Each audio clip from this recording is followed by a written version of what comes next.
El conde de Saint-Germain. Se ha dicho sobre este personaje que sobrevivió a sus contemporáneos entre nobles afirmaciones que no envejecía y que habiéndolo conocido 50 años atrás, el conde permanecía idéntico físicamente y que por eso se ganó la fama de inmortal.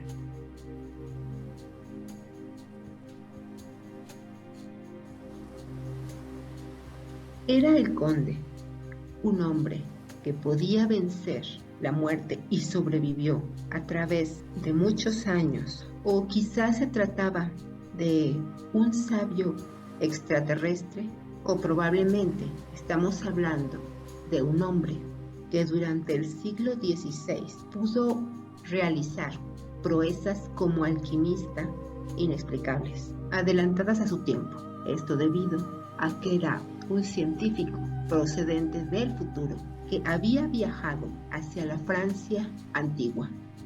Ante la pregunta de la evolución del ser humano, es posible que asistamos a la aparición de seres que parecen exteriormente como nosotros, pero que sin embargo son distintos en una especie de forma ultrahumana. Esta pregunta ya se la había formulado el biólogo Émile Duclaux, antiguo director del Instituto Pasteur de Francia, el cual compartía la idea o la premisa: estos seres humanos a nuestro alrededor, que se encuentran en el mismo plano que nosotros, pero que presentan un funcionamiento físico y mental diferente al de la gran mayoría. Y también por su parte uno de los biólogos franceses, Morand, que inventó los tranquilizantes, llegó a admitir que el nuevo hombre ya había aparecido a lo largo de toda la historia de la humanidad, mencionando a personajes como Mahoma, Cristo, Confucio. Pero si admitimos que existe un nuevo tipo de hombre, tenemos que preguntarnos en qué condiciones el espíritu alcanza este nuevo estado, cuáles son entonces sus propiedades, qué conocimientos y poderes pueden alcanzar. Hasta ahora, el vasto dominio de la ultraconciencia solo parece haber sido explotado por los magos. Por ello, para acercarnos a este universo tan mal conocido, hay que recorrer exploraciones secretas y testimonios poco descifrables que señalan el camino hacia ese nuevo hombre. Muchos podrían coincidir por las características descritas del conde de Saint-Germain que podría ingresar en este tipo de superhombre, ultrahombre o de iniciado.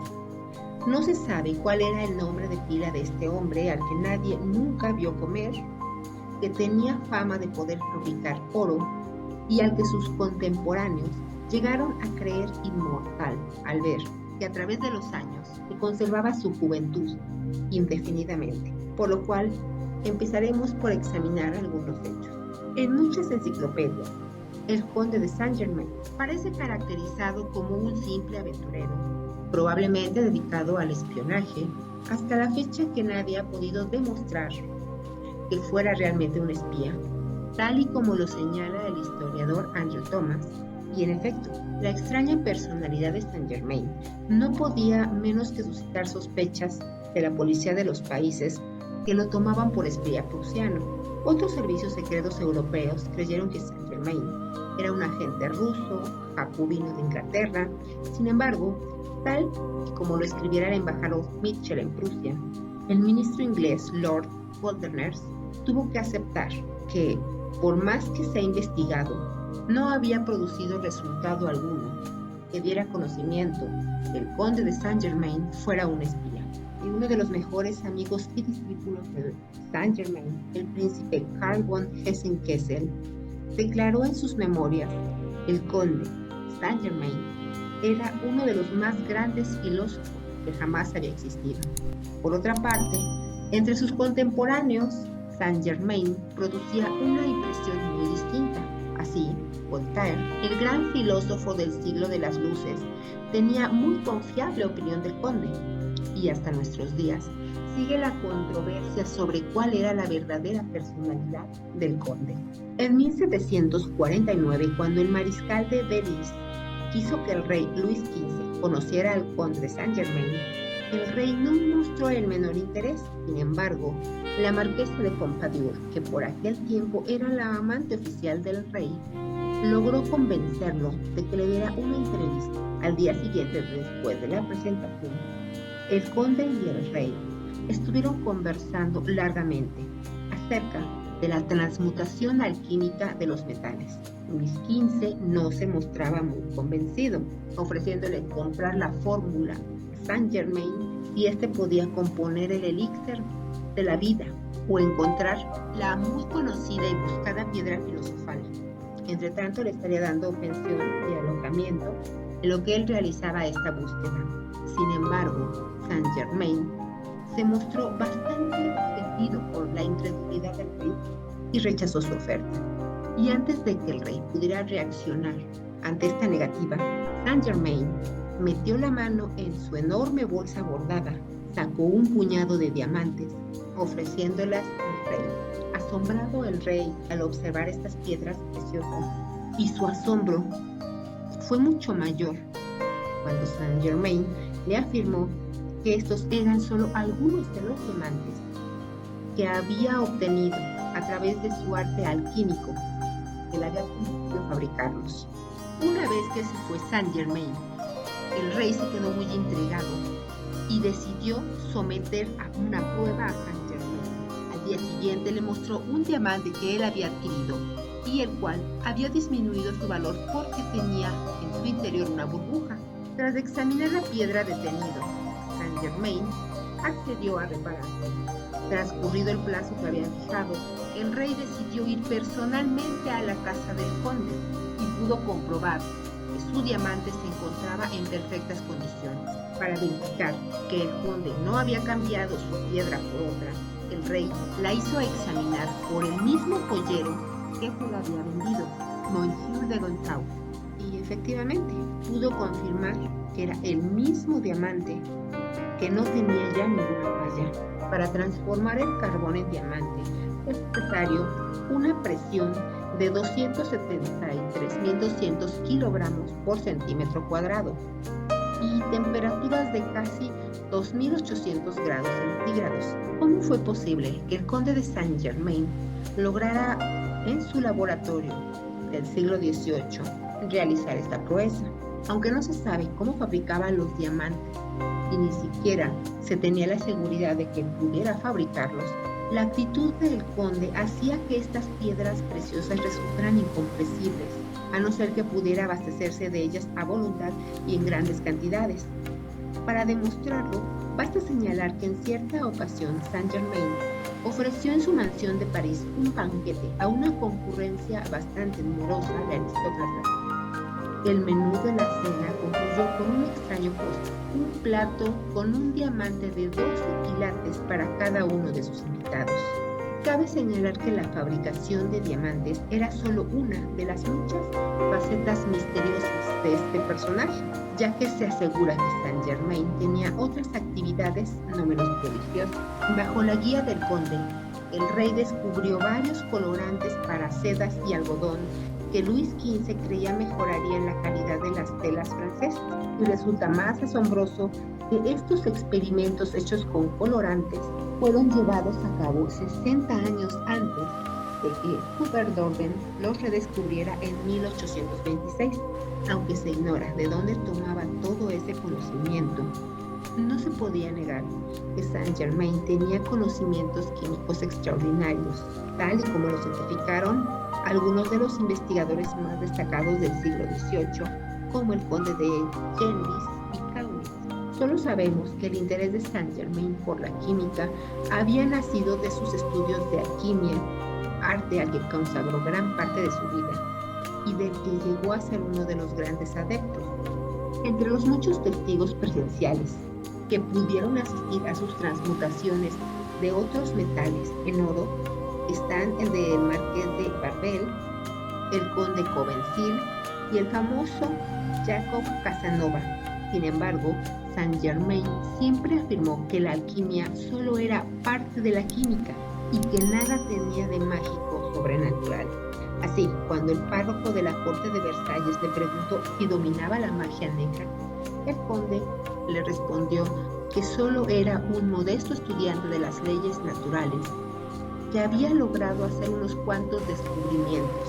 Otro gran enigma alrededor de este personaje es ¿de dónde sacaba sus riquezas Saint-Germain? El marqués de Valmy, celoso de las atenciones de la corte francesa dispensados al conde, decidió investigar el origen de los fondos con la finalidad de desenmascararlo.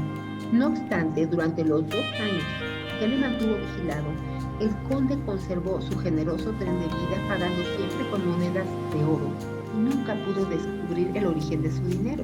¿Será acaso que la alquimia era la única explicación de su enorme riqueza y de su admirable generosidad? Así como se desconoce cuál era el origen de su fortuna, hasta ahora tampoco ha podido aclararse el misterioso origen del mismo conde de Saint-Germain. No se sabe dónde ni cuándo nació. Sin embargo, los cálculos más conservadores estiman que vivió más de 120 años. Es decir, que Saint-Germain parecía ser inmortal. Esto no se puede afirmar con certeza, pero los datos que se han recabado permiten suponerlo. La condesa de Gelli, que en 1710 había sido esposa del embajador de Francia en Venecia y que en aquel entonces había conocido al conde de Saint-Germain, volvió a encontrarlo en Versalles 50 años más tarde, o sea, en 1760, y quedó asombrada al ver que el aspecto del conde seguía siendo exactamente el mismo. A pesar de la incredulidad de la condesa de Gelli, Saint-Germain acabó por convencerla al recordarle toda clase de detalles e incidentes de su primer encuentro, en el que el conde parecía tener los mismos 40 años que 50 años más tarde aparentaba tener. El filósofo Bataille, quien había escuchado la conversación de Saint-Germain con la condesa, también estaba asombrado. Conforme vamos obteniendo más datos, el misterio de Saint-Germain, en lugar de aclararse, se va complicando, aunque cabe aclarar que el simple testimonio de la condesa de Gelli no era precisamente suficiente. Sin embargo, el conde logró convencer a Voltaire, un hombre que se caracterizó por ser escéptico. Además, existen otros testimonios similares a los de la condesa. El compositor Jean-Philippe Rameau, que vivió de 1683 a 1784, también aseguraba haber conocido en Venecia a Saint-Germain en el año de 1710. Asimismo, el barón de Neuilly, profundo conocedor y crítico de arte, aseguraba que un retrato que había visto en la casa de Saint-Germain era obra de Tiziano. Sin embargo, este hombre había muerto hace 130 años y el retrato que tenía el conde en su casa parecía tener la misma edad que tenía en ese momento. Aunque de ese retrato poco se sabe, se suponía que Saint-Germain tendría cuando menos 180 años en 1760. Aunque el retrato ha desaparecido, muchos los que lo vieron, entre ellos el príncipe Karl von Hesse-Kassel, que también aseguraba que era un Tiziano, aun suponiendo que aquel retrato no fuera obra de Tiziano. Los datos absolutamente probados que se cuentan sobre Saint-Germain son impresionantes en cuanto a longevidad y vitalidad. Se refiere que el Shah de Persia lo tuvo como huésped honorable en su corte de 1737 a 1742. En 1760, el periódico Chronicle de Londres publicó un artículo en el que reseñaba el interés que Saint-Germain había despertado en Londres por su eterna juventud. Entre 1746 y 1747, el conde estuvo en Viena alojado en la mansión del príncipe Ferdinando von Lobkowitz, de lo que en un principio parecía una quimera. El conde de Saint-Germain posee, junto con el secreto de la gran obra alquímica, el remedio para todos los males que triunfan sobre las enfermedades, incluso por sobre la vejez. En 1762, Saint-Germain estuvo en San Petersburgo, donde se rumoró que había tomado parte en el golpe de Estado que llevó a Catalina la Grande al trono de los Sajones. Al año siguiente, residió en el castillo de Chambord, en Francia, entregado a sus experimentos químicos. En 1768 lo localizamos en Berlín y al año siguiente recorrió Italia, Córcega y Túnez en el norte de África. Para 1770 fue huésped del conde Orlov cuando la flota rusa ancló en el puerto de Livorno, Italia. Vestía el uniforme de general ruso, grado que Catalina le había conferido en agradecimiento a su servicio.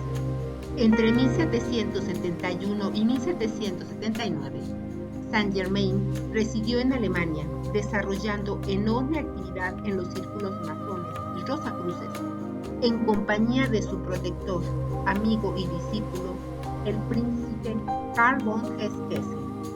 Y aunque en el registro de la iglesia de Eckernford, pequeño poblado alemán, aparece una inscripción donde se indica que falleció un 27 de febrero, en ninguna de las tumbas se ha podido hallar escrito el nombre de Saint-Germain. ¿Será acaso que yacen ahí sus restos? Si su nombre no está sobre ninguna de las lápidas, es porque su cadáver nunca estuvo ahí. Existen pruebas de que un año después de su supuesta muerte, en 1785, el conde volvió a la vida pública.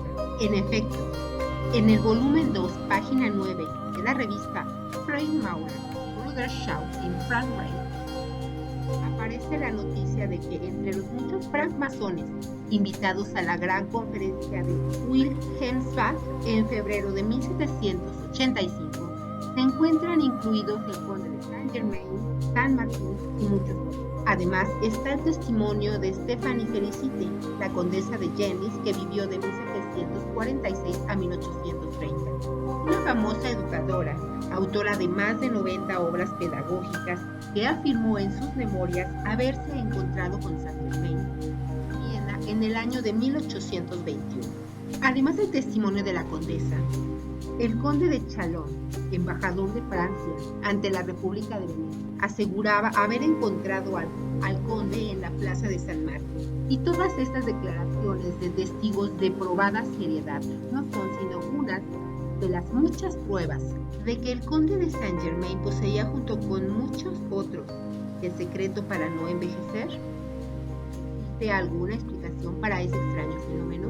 Hasta la fecha, la ciencia no ha encontrado una explicación satisfactoria al caso de Saint-Germain. Sin embargo, algunos de los datos que se tienen sobre él permiten hacer ciertas suposiciones.